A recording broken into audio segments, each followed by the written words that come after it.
कक्षा 10 मा प्रवेश गर्ने नवप्रवेशी सम्पूर्ण साथीहरूलाई TFM by Ashok Kumar Mandal YouTube च्यानलमा हार्दिक अभिनन्दन र स्वागत साथीहरू। अब यहाँ साथी सन्तोष पटेल जुन चाहिँ सर्लाही जिल्लाबाट उहाँ चाहिँ जुड्नु भएको छ। उहाँले जुन जिज्ञासा साथी तपाईले जुन जिज्ञासा पठाउनु भएको छ 20 को ए, त्यस पछाडि 21 को ए, 22 को ए अनि 23 को ए, चारवटा जिज्ञासा पठाउनु भएको छ साथीहरू। त यो खुसी लाग्यो, तपाईहरुले यसरी जिज्ञासा आफ्नो चाहिँ प्रतिक्रिया दिँदै हुनुहुन्छ, यसबाट मलाई ऊर्जा प्राप्त हुन्छ साथीहरू। त अब कृपया तपाईहरुलाई कसैले कस्तो लाग्छ आफ्नो प्रतिक्रिया यस्तै दिँदै गर्नु होला र साथै लाइक शेयर र कमेन्ट्स बक्समा कमेन्ट्स पनि लेखिदिनु होला। साथै साथीहरूलाई पनि शेयर गर्दा सब्स्क्राइब गर्न भन्नु होला र आफ्नो प्रतिक्रिया चाहिँ अवश्य यस्तै दिदिनु होला। यसबाट चाहिँ मलाई पूर्ण विश्वास भइरहेछ मैले पस्किने जति कोसिलीहरू छ तपाईहरु एकदम स्पष्ट रूपमा बुझ्दै हुनुहुन्छ र तपाईको चाहिँ जुन भाव छ त्यो भावलाई म बुझ्न सक्षम भएको छु जस्तो मलाई अनुभव भइरहेछ साथी। अब आज तपाईले जुन यो 21 नम्बरको जुन यहाँ 20-21 को जुन यो पठाउनु भएको छ साथी, यो जुन छ तपाईलाई के रे त्रिभुज र चतुर्भुजसँग सम्बन्धित के रे जुन क्षेत्रफलसँग सम्बन्धित त्रिभुज र चतुर्भुजको क्षेत्रफलसँग सम्बन्धित रिलेटेड हामीलाई त्यो तीनटा साध्य म बारम्बार भनिरहेको छु साथीहरू। त्यो तीनटा जुन साध्य छ है एउटै आधार र उही समानान्तर रेखाहरू बीच बनेका त्रिभुजको क्षेत्रफल, दुईटा त्रिभुजहरूको क्षेत्रफल बराबर हुन्छ। त्यसपछि एउटै आधार र उही समानान्तर रेखाहरू बीच बनेका त्रिभुज सचहरुको क्षेत्रफल अथवा चतुर्भुजहरूको क्षेत्रफल बराबर हुन्छ। त्यसपछि एउटै आधार र उही समानान्तर रेखाहरू बीच बनेका त्रिभुजको क्षेत्रफल चतुर्भुजको क्षेत्रफलको आधा हुन्छ। त्यो तीनटा साध्यमा रहेर तपाईहरुलाई यहाँ चाहिँ यो समस्याको समाधान गर्नुपर्ने छ साथीहरू। त सबभन्दा पहिले म अब कुरा नगरी तपाईको जिज्ञासाको चाहिँ क्वेशन नम्बर 20 को चाहिँ सोलुसनलाई लिन चाहे साथी। यहाँ 20 को सोलुसनमा तपाईले 20 को ए मा जुन दिनु भएको छ यहाँ PQRS एउटा वर्ग हो रे। PQRS जुन छ एउटा वर्ग हो। अब भनिरहेछ TP बराबर तपाईलाई TP बराबर यो जुन छ साथी 12 सेन्टिमिटर भए। अब भनिरहेछ तपाईलाई यहाँ सलच TQRS को क्षेत्रफल पत्ता लगाउनु छ। अर्थात साथीहरू अब हामीलाई यहाँ चाहिँ सबभन्दा पहिले अब यो के रे सलचको मागिरहेछ भने त सलच भनेको तपाईलाई यहाँ हामीलाई के चाहियो भने TPS को अब हामीलाई यहाँ चाहिँ टोटल क्षेत्रफल यहाँ चाहिँ TQRS को क्षेत्रफल चाहिएको छ। त साथी यहाँ चाहिँ सबभन्दा पहिले वर्ग दिएको छ, त वर्गको क्षेत्रफल दिएको कारणले सबभन्दा पहिले हामी भुजा निकाल्छौं साथी। त यहाँ चाहिँ यसको सोलुसन गर्दा साथी हामीलाई त यहाँ चाहिँ वर्ग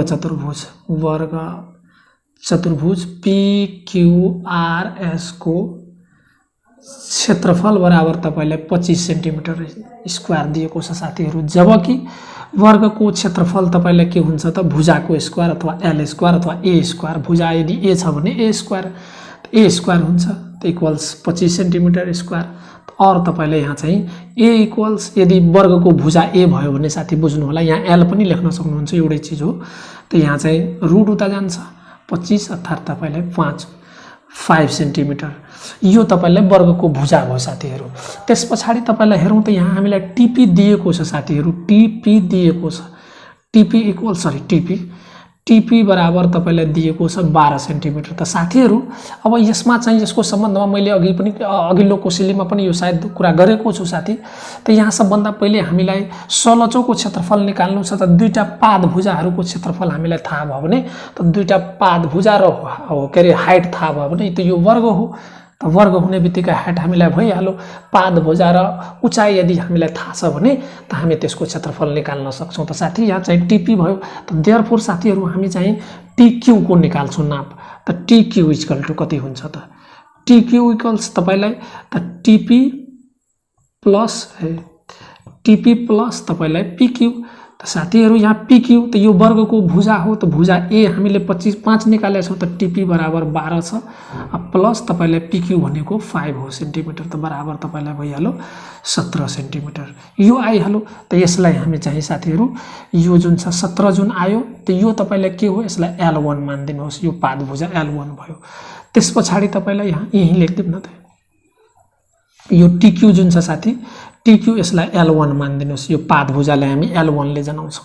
त्यस पछाडि अब अर्को पाद भुजा छ हामीलाई एसआर। एसआर जुन छ यसलाई तपाईले L2 मानिदिनुस्।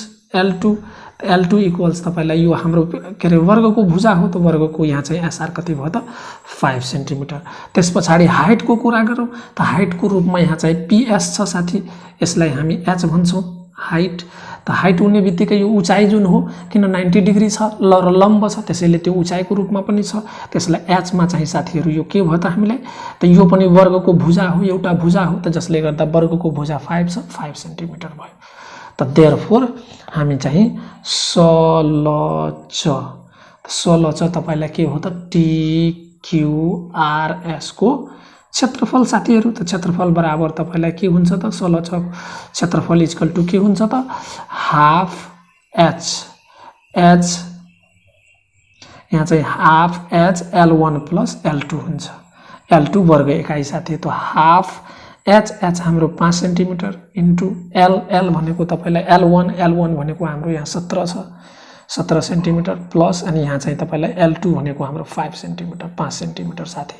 त्यसरी हेर्ने हो भने त हाफ अनि 5 इन्टु 17 5 22, 11 ले यहाँ 2 काट्यो 11, त 11 पछि 55 सेन्टिमिटर को स्क्वायर।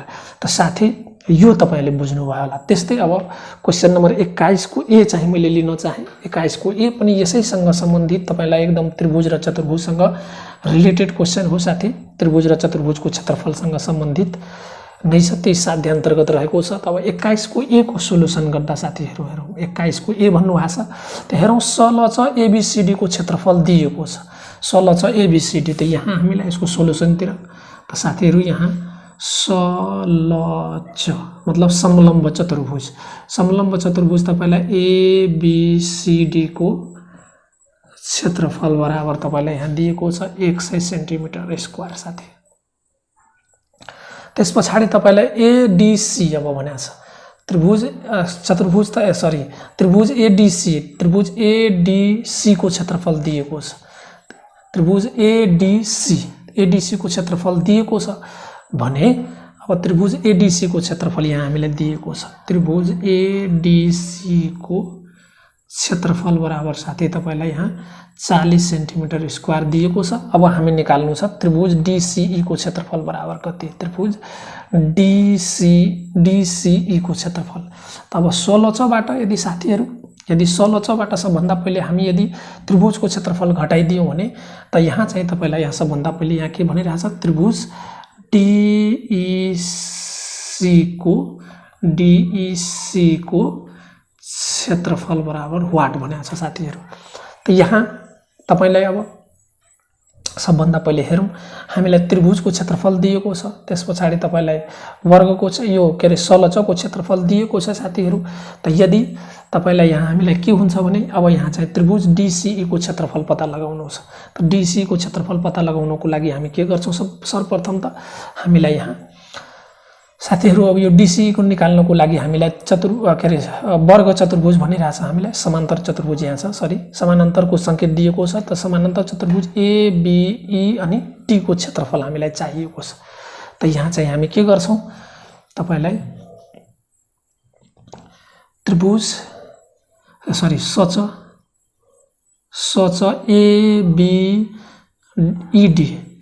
एबीईडी को क्षेत्रफल साथीहरु यहाँ चाहिँ तपाईलाई के रे सचको छ। सचको क्षेत्रफल जुन हुन्छ एबीडी को क्षेत्रफल के हुन्छ त तपाईलाई 2 इन्टु त्रिभुज तपाईलाई एडीसी को क्षेत्रफल। किन साथीहरु त हेरौं त एउटै आधार एडी मा तपाईलाई आधारित छ सच एबीईडी, त्यसपछि एडीसी यो पनि तपाईलाई एउटै आधारित छ, त्यसैले 2 इन्टु त्रिभुजको क्षेत्रफल 40 हो।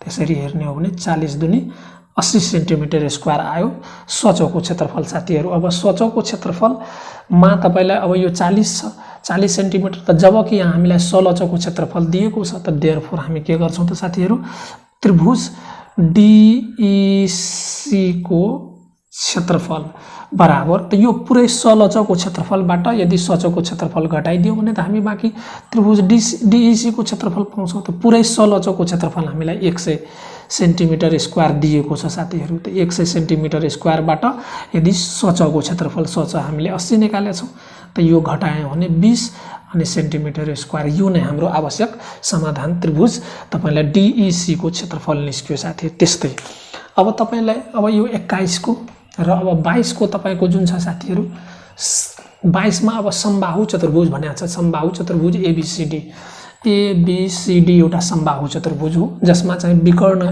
दिएको छ। विकर्णहरू दुईटा दिएका छन्, विकर्ण AD AC र BD दिएको छ साथीहरू।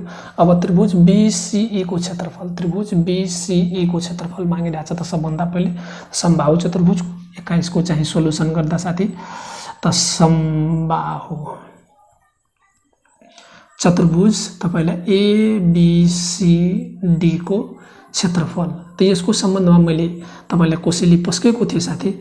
यहाँ चाहिँ के हुन्छ हाफ तपाईलाई डायगोनल है D1 * D2 अर्थात् तपाईलाई हाफ AC * BD लेख्न सक्नुहुन्छ। यो हाम्रो फर्मुला के हो त क्षेत्रफल समबाहु चतुर्भुजको क्षेत्रफल एरिया इक्वल टु तपाईलाई हाफ विकर्ण 1 * विकर्ण 2 डायगोनल 1 * डायगोनल 2 हुन्छ। यो तपाईलाई थाहा होला साथी। अनि यो जिज्ञासा राख्नु भएको छ त AC हाम्रो यहाँ मान दिएको छ 20 सेन्टिमिटर इन्टु अनि BD को मान पनि दिएको छ 28 सेन्टिमिटर साथी। त्यसरी काट्यौँ हामी 10, यसरी हेर्ने हो भने 280 सेन्टिमिटर स्क्वायर यो तपाईलाई भइहाल्यो के अरे समबाहु चतुर्भुज ABCD को क्षेत्रफल। त त्यसैले अब हामीलाई त्रिभुज BCE को क्षेत्रफल बराबर के हुन्छ त हाफ अफ तपाईलाई समबाहु चतुर्भुज